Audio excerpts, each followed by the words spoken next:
called the 13 Keys. There's a Professor Lightman, and his name is Professor Alan Lightman, and he's a political historian. He developed a system of 13 true or false statements, or keys, as he calls them, that he uses to predict the outcome of U.S. presidential elections. These keys are based on the performance of the party holding the White House. If 6 or more of these keys are false, Lightman predicts that the challenging party will win the presidency. So he explains it a lot better than I ever would. He came up with this really cool way of thinking, and I have a video that I can show, but just to introduce a little bit, the keys cover various aspects such as number 1, party mandate, number 2, contest, which is the primary challenge. Number 3 is incumbency, so that means they're already in the White House. Number 4, third party, and so that refers to third party challenges who were also trying to vie to be president. Something like an RFK Jr. would have been a third party challenger. Number 5 is short-term economy. Number 6 is long-term economy. Number 7 is policy change. So did they have many very influential, very striking policy changes for the good of everyone? Number 8 is social unrest. Number 9 is scandal. Number 10 is foreign or military failure. Number 11 is foreign or military success. Number 12 is incumbent charisma. And number 13 is challenger charisma. Each of these would need to be evaluated in the context of a specific election. So we would say that Kamala Harris as vice president isn't directly evaluated by Lightman's 13 keys to the White House prediction model. The keys are applied to the incumbent party as a whole, not to individual candidates or office holders. The 13 keys are typically assessed closer to the election year and are based on the performance of the current administration and overall political climate. They're not something that a single politician wins over time. So as of now, for the 2024 election, it might be too early to definitively evaluate most of the keys. The keys would be applied to the Democratic Party as the incumbent party, not to Kamala Harris specifically. And the evaluation would consider the entire Biden administration's performance and other political factors. It's important to note that while Lightman's model has been accurate in the past, it's just one of many prediction models and doesn't guarantee outcomes. The political landscape can change rapidly, as we know from just the last couple months, and many factors influence elections. If you're interested in a current analysis of the political situation as it might relate to the 2024 election, it would be best to consult recent political commentary or wait for updates closer to the election year. So it's actually really close now. It's only about a month and a half out. It's really not very far off at all. Remember, predictions are often speculative at best. So let's have a look at Professor Lightman and how he explains the 13 keys using a pretty easy to understand graphic. So I know this is pretty recent, so let's have a look at it together. Democrats did better than expected in 2022, but they still lost House seats, so the key is false. Remember, a false key is good for Trump. Number 2, the incumbency key. The sitting president is running for re-election. Biden withdrew from the race, costing the Democrats this key. It is false. Wait, you're saying it would have helped the Democrats if Biden stayed in? If Biden stayed in, they would have salvaged this one key. That's all. Okay. Moving on for now. Number 3, the White House party avoided a primary contest. The Democrats finally got smart and united overwhelmingly behind Vice President Harris. So the key is true. A true key. That moves Harris off the starting block. Number 4, there's no third-party challenger. RFK Jr. has dropped out of the race, and no other third-party candidate is anywhere close to the 10% polling threshold needed to turn this key. It's true. 4 keys in, and it's neck and neck. Let's keep going. Number 5, the short-term economy is strong. Look, despite all the loose talk about a so-called vibe session, the economy is not in recession, so this key is true. Number 6, long-term economic growth during this presidential term has been at least as good as the last 2 terms. Growth during the Biden term is far ahead of growth during the previous 2 terms, so this key is clearly true. Number 7, the White House has made major changes to national policy. Rejoining the Paris Accords on climate change, the CHIPS bill, the infrastructure bill, the Inflation Reduction and Climate Change bill. Clearly, the key is true. Number 8, there is no sustained social unrest during the term. There have been sporadic protests, but nothing approaching the massive, sustained social unrest needed to turn this key, so it's true. But schools are just going back to session. With new protests, couldn't this key flip? Yes, there are a lot of protesters upset with Biden's policies in the Middle East.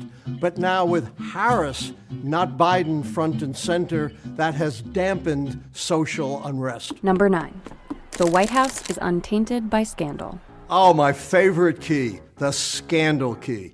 And Republicans have been trying for years to pin a scandal on President Biden and come up empty. So the key is true. But come on, Alan. Biden's horrific debate performance, questions about his age, Hunter Biden? Doesn't any of that count? No, there has to be at least some bipartisan recognition of actual corruption that implicates the president himself and not a family member. So the key remains true. So 2 false and 7 true so far. Looking pretty good for the Democrats. We have 4 keys left, all of which would have to be false for Trump to have a path. Number 10, the incumbent party candidate is charismatic. This is a very high threshold key. You have to be a once-in-a-generational, broadly inspirational candidate. Harris has not met that standard, so this key is false. Number 11, the challenger is uncharismatic. Some people think Donald Trump is a god, but he only appeals to a narrow base, so that key is true. But wait, that means... The Democrats will hold on to the White House, and Kamala Harris will be the next president of the United States. But wait a sec, Alan. We still have 2 keys left. The foreign policy keys? You're right. Foreign policy is tricky, and these keys could flip. The Biden administration is deeply invested in the war in Gaza, which is a humanitarian disaster with no end in sight. But even if both foreign policy keys flipped false, that would mean that there were only 5 negative keys, which would not be enough for Donald Trump to regain the White House. So I guess that means you're standing by your prediction. Kamala Harris will be the next president of the United States. At least that's my prediction for this race. But the outcome is up to you, so get out and vote. Well, I guess that settles that race. But what about the one we started with? Well, I won some medals, I didn't get hurt, and I qualified for the 2025 National Senior Olympics. Not bad for a 77-year-old, huh?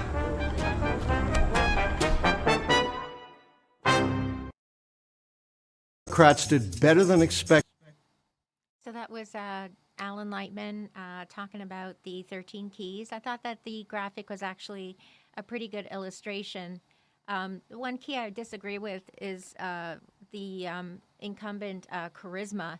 And I really feel like Kamala has so much charisma. She's just naturally able to listen to people and be attentive and joke around and be serious when she needs to and to be aggressive when she needs to. So I completely think that she is charismatic. And so again, that would lead to that key being true and that they would still win. So as of my last update here, so if I were to ask how are Democrats doing in Michigan, the situation for Democrats in Michigan is dynamic, but I can provide an overview based on recent trends and events. So, in terms of state government, Democrats currently hold the governorship with our really great governor, Gretchen Whitmer, and majorities in both chambers of the state legislature, which were gained in the 2022 midterm elections. So, Michigan is blue. Federal representation, Michigan has 2 Democratic U.S. senators, Debbie Stabenow and Gary Peters. In the U.S. House, the state's delegation is split between Democrats and Republicans.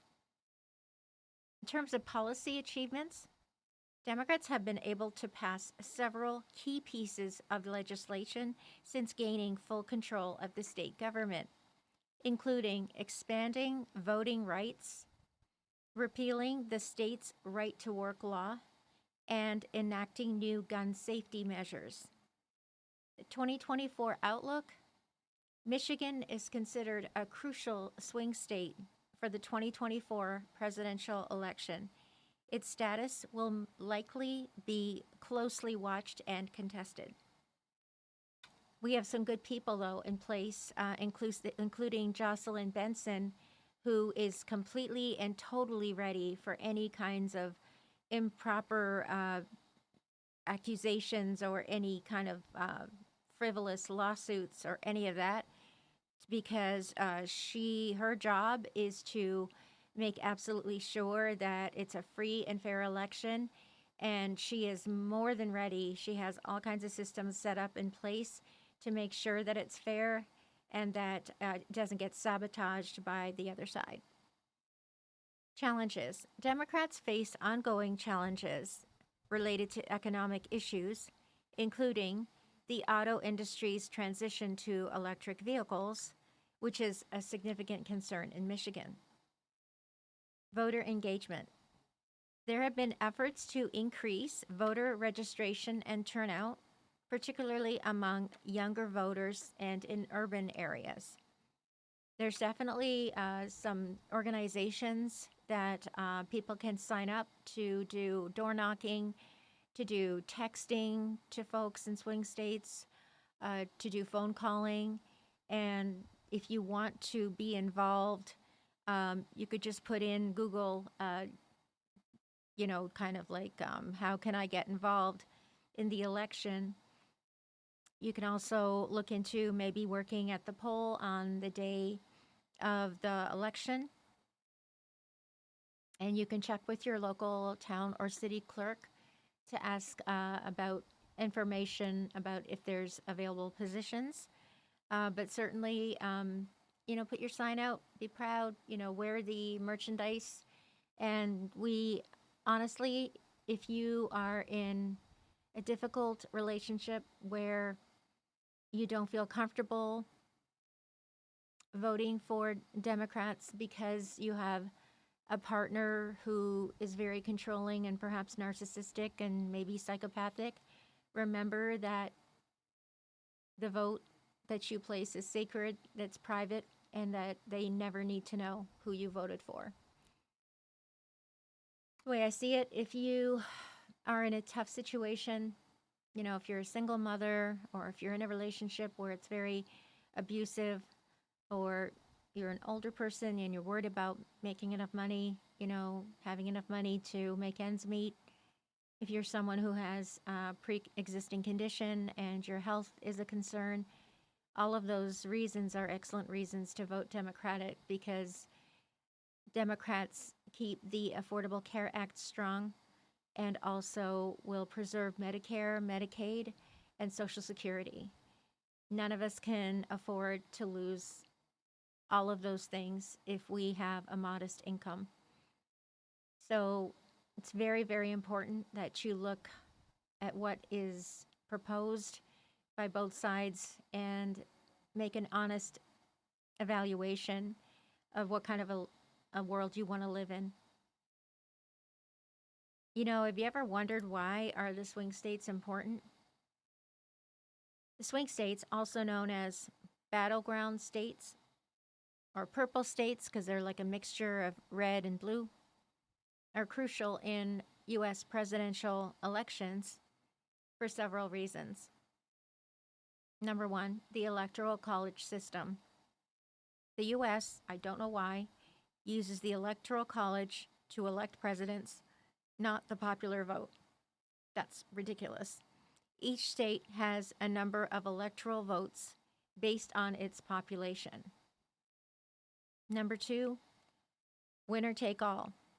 Most states use a winner take all system where the candidate who wins the popular vote in that state gets all of the electoral votes. Number three, the predictability of most states. Many states consistently vote for one party, making their outcomes predictable, but not this year, because I hear that Florida is in play, even Texas is in play, North Carolina is in play, and even Arizona and Nevada.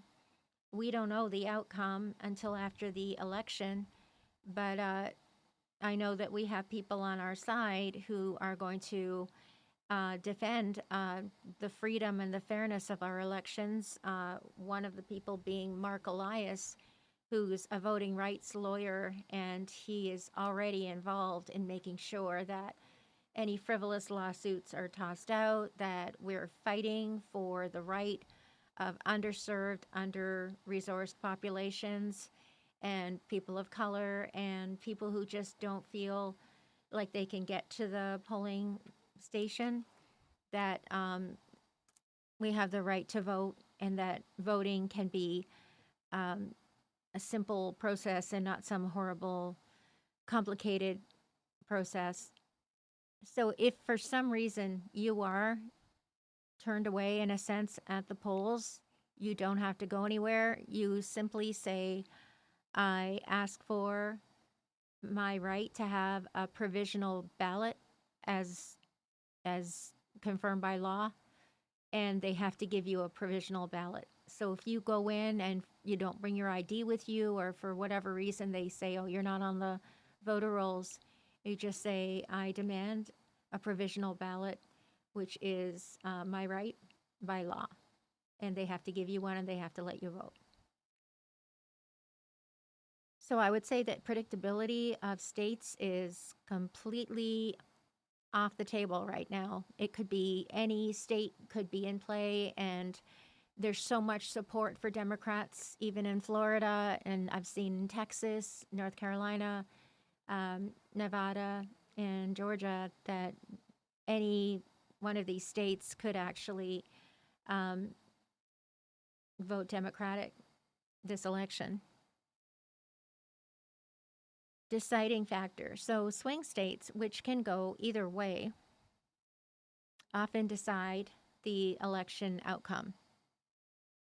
And campaign focus. So candidates concentrate on swing states with their time, their money, and resources in these swing states. So that means that they spend more money on advertising, TV advertising, various forms of media advertising, and just spending time there, visiting the states in different areas again and again throughout the election period.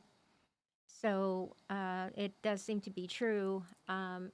Michigan has had many visits by Kamala and Tim, and I think one of them is even in Michigan today.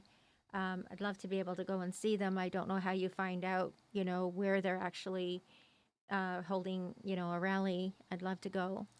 Um, but yeah, it's hard for Trump to visit some places because he hasn't paid his bill from 4 years ago. A lot of these event places, he hasn't paid the bill. So why should he be allowed back to do another rally? He's not going to pay again. And his plane wasn't allowed to land at some of these airports because he hasn't paid his bill again for his plane to land at these airports. So again, he's stiffing everyone, even places that that the other side, the Democrats can easily visit any city they want. They can have any arena they want, and they can have any airport that they'd like to land in, because they don't have these ridiculous problems that Trump always seems to have. Voter turnout is a big deal. Higher turnout in these states. So some of the swing states are Michigan, Pennsylvania, I would say, what else? Maybe Arizona. There's a couple of them that may or may not be on, like in the most popular, which ones are the swing states. I would say that Pennsylvania is really important. Wisconsin's really important. And I would even say North Carolina. Understanding swing states is crucial for grasping U.S. presidential election dynamics and strategies. Their importance underscores why national popular vote totals don't always determine the winner. So I know that last year, the last time there was an election, a lot of us thought that Hillary Clinton, that Biden, we were hoping that he would win, because we couldn't have, 4 more years of Trump.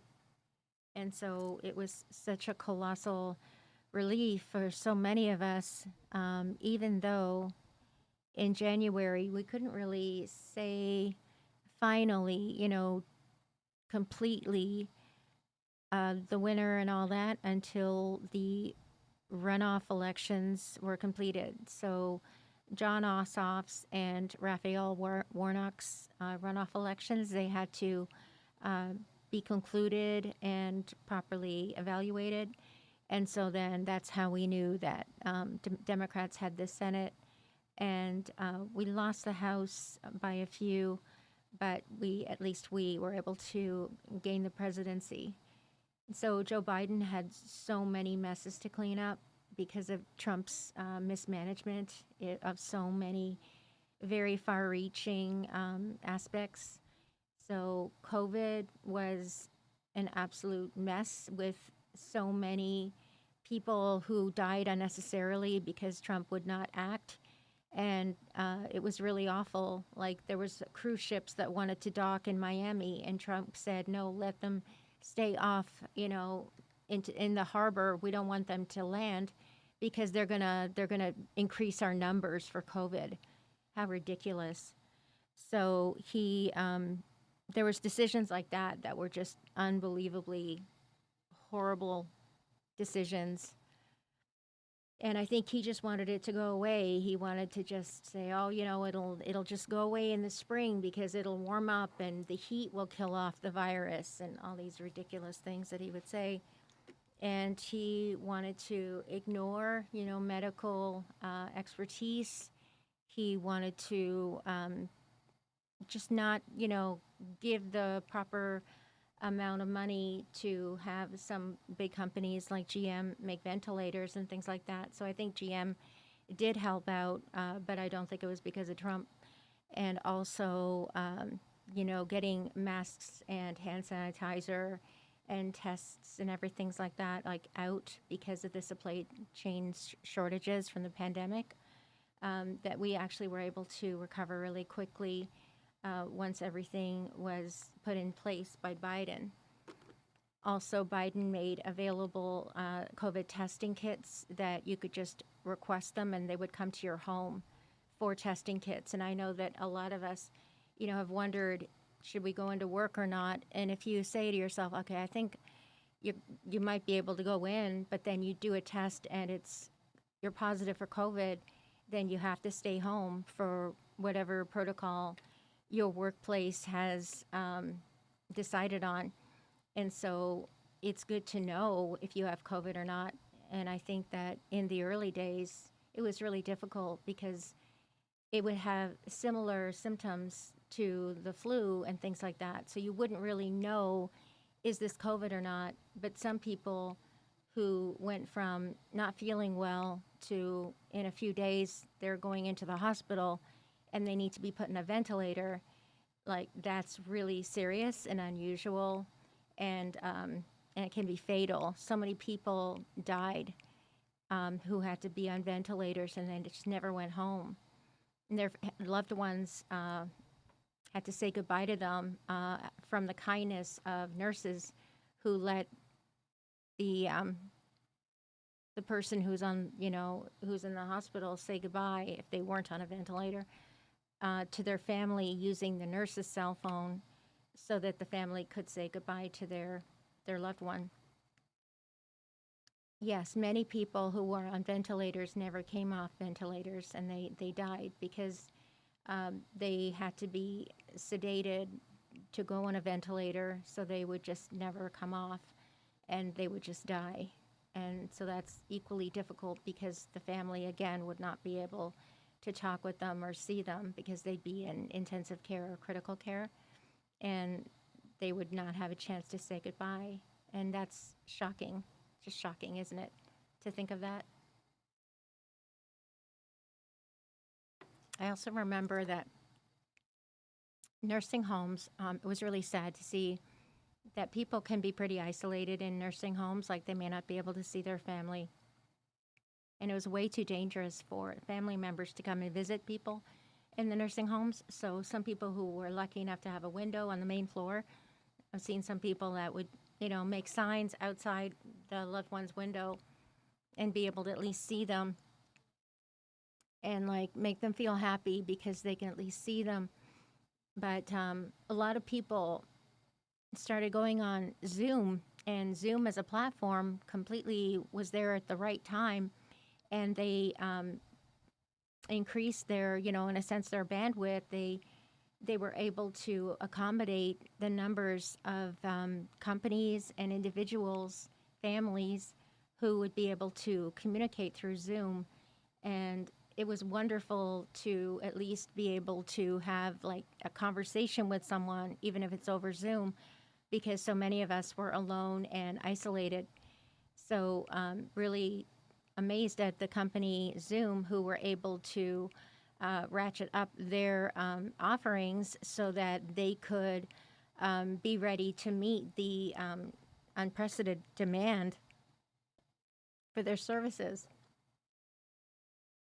So, yeah, that made a big difference. It made a huge difference being able to talk to family and to be able to have family meetings and have work meetings, because only essential services were going into work. And God bless those people. Do you remember how many people would be doing really nice tributes for the healthcare workers and postal workers and food service workers, everyone who had to go to work and worry about if they were going to get sick, if they were going to go home to their family and make their family sick. There were many doctors and healthcare workers who had to live away from their family for several months because it was too risky for them to go home. There's some people, I used to worry about all the time, people with immunocompromised conditions, people who couldn't afford to get COVID because they wouldn't make it. It was just really scary. And so, it was just really, it's a decision that you don't want to bring that home and compromise family members or friends. So it was safer, being at a bit of a distance from each other when we finally did go out a little bit. I know in my college, we were told we were going to, take off for about 2 weeks, and they were going to, figure out what changes they had to do to make the school safe for people to return to. So we all thought that, okay, that's great. We'll have 2 weeks to do some work and everything. And then in 2 weeks, the schools will open and we'll go back to school. So you wouldn't think that anything would be any different, right? Instead, my God, it was crazy. Like, we had to change the whole way that we were receiving education. So a lot of classes went virtual, and professors adapted, students adapted. But you really miss that in person social component. And I feel that people who were already kind of extroverted and maybe lived on their own or didn't have like the confidence to go out and mingle in the world, it was even harder because then they were forced to be home. So some people don't mind being home. Like, for them, it wasn't that hard. But for the rest of us, like, who really enjoy being around people and are very social and just talking to people if you live alone, it was crazy because we just never could have foreseen like how different the world would be after like March, whatever, mid-March 2020. Everything changed. And yeah, if you have older folks at home that you don't want them to get sick, then it really makes you think twice before going out yourself. So even if you wanted to go out to a drugstore and get some cough syrup or something, like you really sort of feel like you're risking lives, so you don't really kind of go out very much because you don't want to make anybody sick. So it was such a huge worry all the time. And I think that kind of anxiety was really difficult to live that way. I know for myself and my friend, like, we would go out and just like look at cars and just go to the water and just walk along the water. Like, you can avoid other people, and luckily you're okay in your car. But it's really hard to stay home all the time, every day for weeks, So it was really nice to get out, and the weather was getting better as it went from like March to April to May. Then more people were venturing out. People were still keeping their distance. I know definitely in Ontario, we were careful for such a long time. One of the longest lockdowns in the world was in Toronto, Ontario, and we just didn't want to take any chances.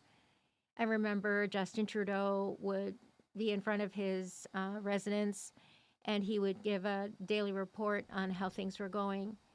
And if you wanted to see like the worldwide numbers, you'd go to this website. I forget the name of it, something like Royal something. I can't remember the name of it, but it would show like each country's numbers. It would show the US and Canada's, and so you can see like the numbers like increasing every day.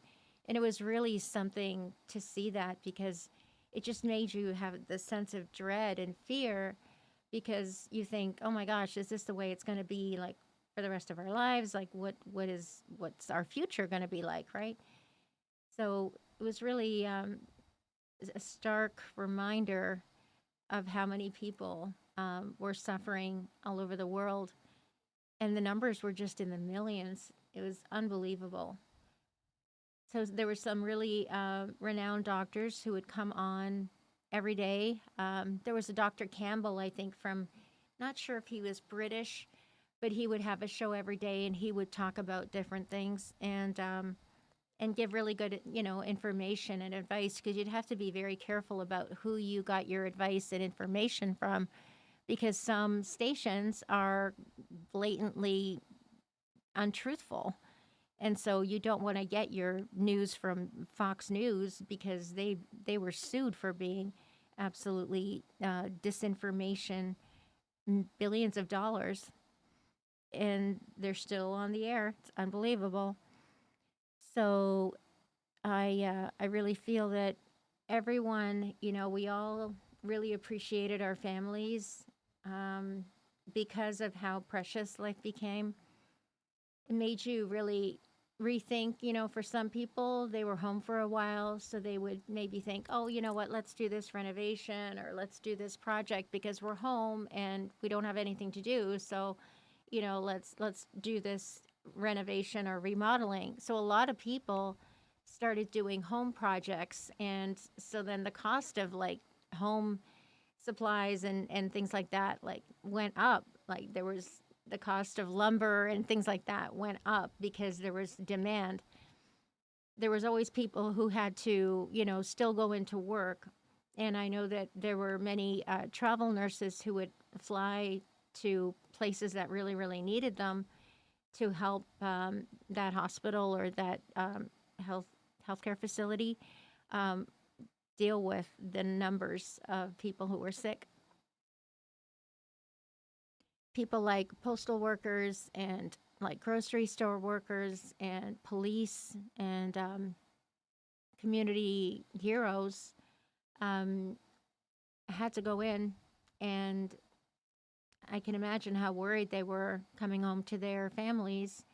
A lot of women who were pregnant would have just been unbelievably worried all the time, and it's just such a scary situation to be in, to worry about your baby, worry about yourself, and to think like, what kind of care am I going to get if I really need it? Because the hospitals were dealing with unbelievable numbers of people who needed, who were fighting like life and death. So it would be very scary to be pregnant because you couldn't just put off like surgery like somebody else who has elective surgery. They could put it off for a few months, but if you're pregnant and you're ready to deliver, you have to, wonder what kind of care is going to be available to you, and to hope that you can have a safe and like illness-free delivery, and that your newborn baby is somehow protected from this horrible virus. It is incredible how the coronavirus mutated, and that it kept, in a sense, outthinking our attempts sometimes to take it out. And so even now, it's never really completely eradicated. We could still get COVID infections probably going forward. It may never be completely gone ever again. And I think it's because Trump deliberately mismanaged the whole COVID situation. He dismantled Obama's pandemic preparedness office, which had absolute rule books and just unbelievable lists of, this is who you call for this, and this is what this company does. And I think he just probably had it all thrown out. And that just kills me that, anything that makes him look bad or makes him look useless, he just wants to get rid of it instead of actually solving problems and telling the truth. So a lot of us blame Trump for 1 million deaths of Americans that were not necessary, that did not have to be that way.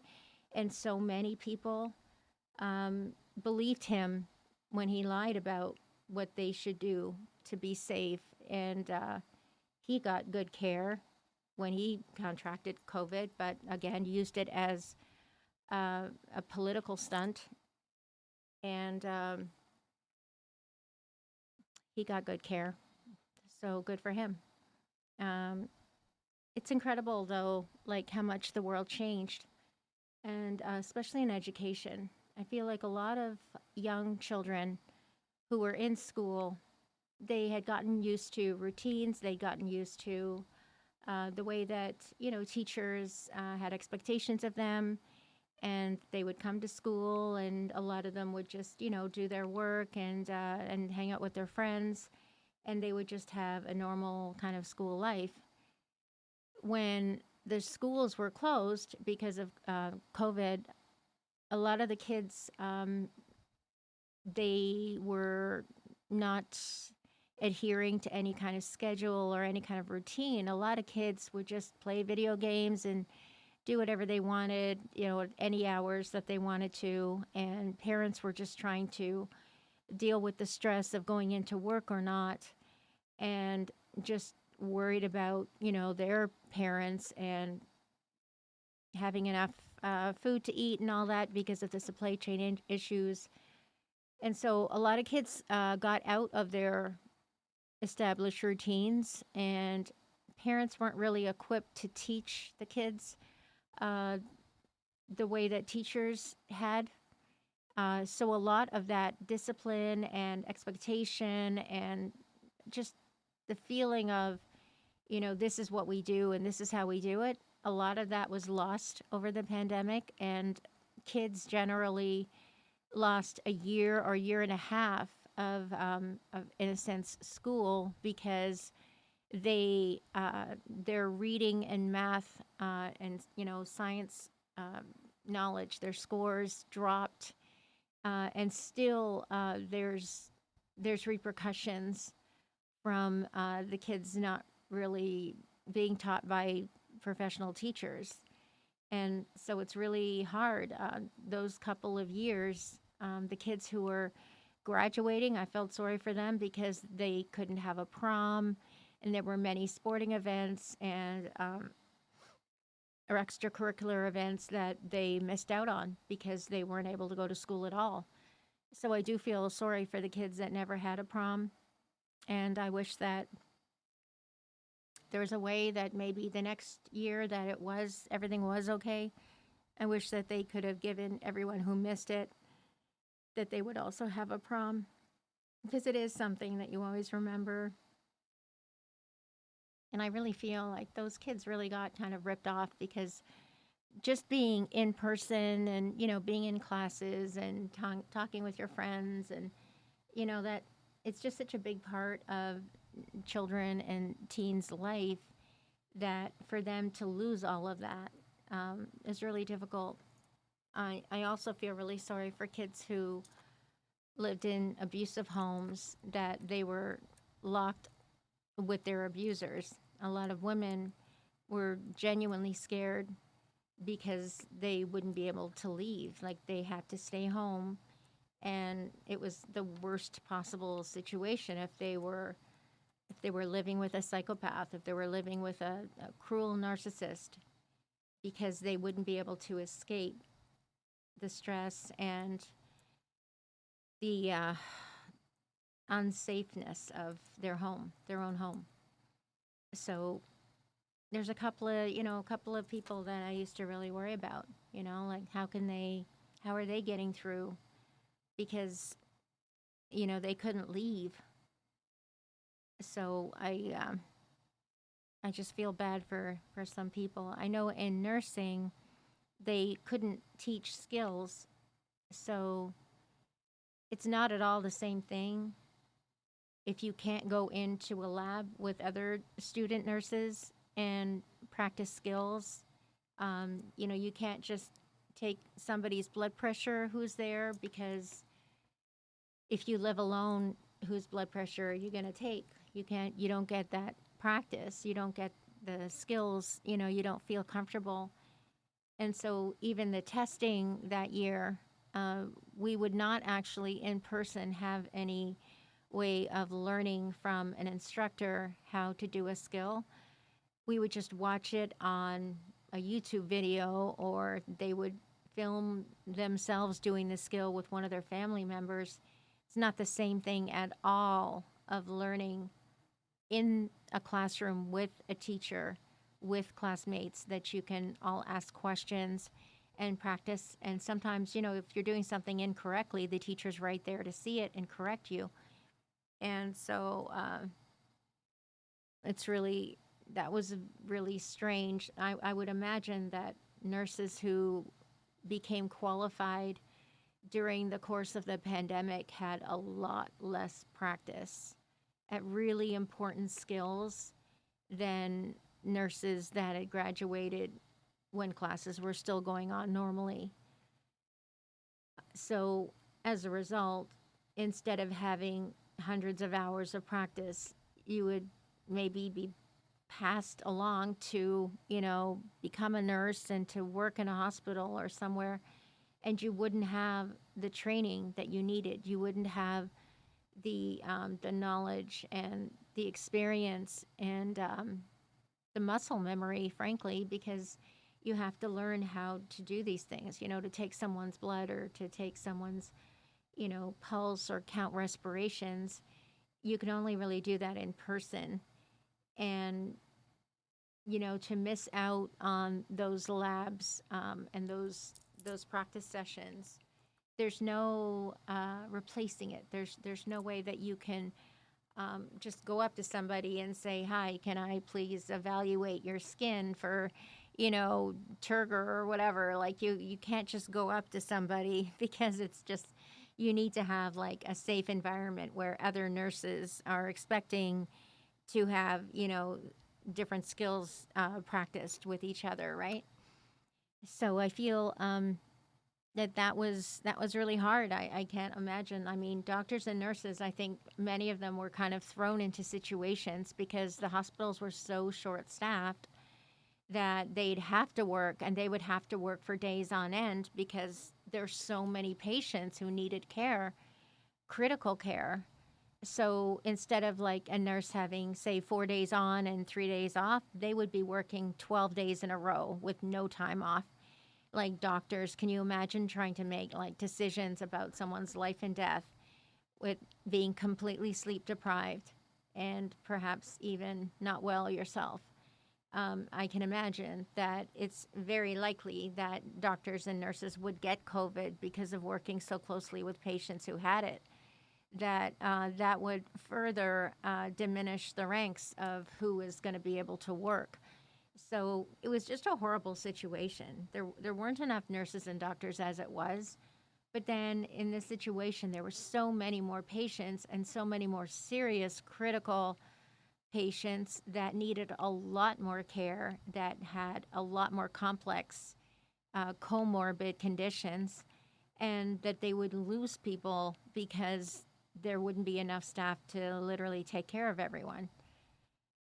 Also, they would be completely demoralized and they would feel very scared because they didn't have enough personal protective equipment. So they were reusing masks and shields and gowns and things like that several days in a row because they didn't have the ability to get a fresh one because there wasn't enough supply coming in from other countries, that we try to make enough orders, to take care of people. So even hand sanitizer, it was a very, it's a crazy thing to have to always carry some with you and have some in your car and have some in your bag, and you can't go anywhere without it. And having to ride like public transit with masks and things like that. It's just such a risk. You're just trying to go to work, but you're kind of risking your life every single day because it was so scary. It's invisible. You can't see who has it and who doesn't. And it was asymptomatic for a couple of days.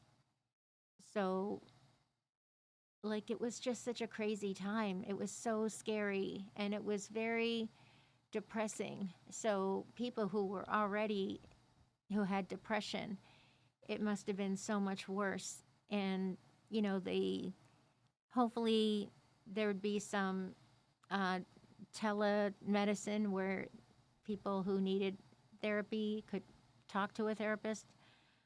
But I don't know if there were enough appointments available and enough people to help the numbers of people who were not doing well during the pandemic.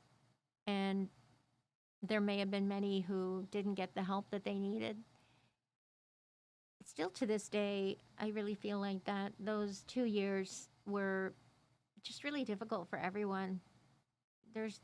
I think to myself, I'm really glad, like, for sure that at least we still had electricity and at least we still had internet, because if the pandemic happened with no internet, I don't know what people would have done. It would have been so difficult for everyone, to do their jobs and to just pass the time and spend time as a family. Can you imagine if there was no electricity and no internet? So we were very lucky that the electrical grid held and that we were still able to have internet, because I can't imagine 2 years like with nobody having it would be crazy.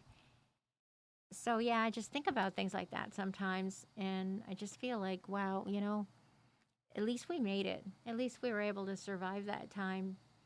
And if you did have COVID, I really worry about people still who have long COVID, because those symptoms and the suffering, it's just it's so much. It affects a lot of facets of your life. I think Chris Cuomo, I think he had long COVID, and he would every day he'd go on the show and he'd be in his basement, and he would just look like he was absolutely burning up. He looked like he was really, really ill, but he kept doing shows every day, and he didn't want to make his family sick, so he stayed in the basement, and they would just kind of send over a plate of food for him. But he was able to work out and to do his show, and he really understood what it felt like to have long COVID. And he's a very fit, very strong person. But he said, there were times that were the worst times. I think he called it like, it was like the beast awakens or something. He said some kind of way of describing how bad it would get. The fever and the symptoms that he was experiencing, it would be worst at night. I think he said the beast comes at night. And he meant that even if you're okay during the day in terms of symptoms and like getting by, he said it would be so much worse at night. It would be like a whole different situation, a whole different illness, and that would just be exhausting and awful, just awful. And so I really hope that people don't have long COVID anymore, that it's something that's in the past. I can't imagine. So, wow, yeah, we were talking about what it was like, I guess, for those 2 years.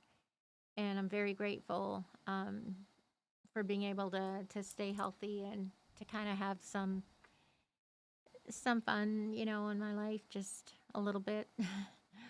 I hope that you were able to get through it all right, and that the lessons that you learned about being close to family and really spending time with the ones you love, if that was possible. Um, Certainly now we can put a lot of those reflections into practice. People that wanted to change their job, they did. People that wanted to start a business, they did. So, you know what? Congratulations to everyone who made the right choices for themselves. And it was like a big reset for the world. So, thank you. Thanks for letting me talk about this. And I hope I've gotten some things for you to think about and be appreciative of. Thank you. Have a great evening, and we'll see you next time. Bye bye.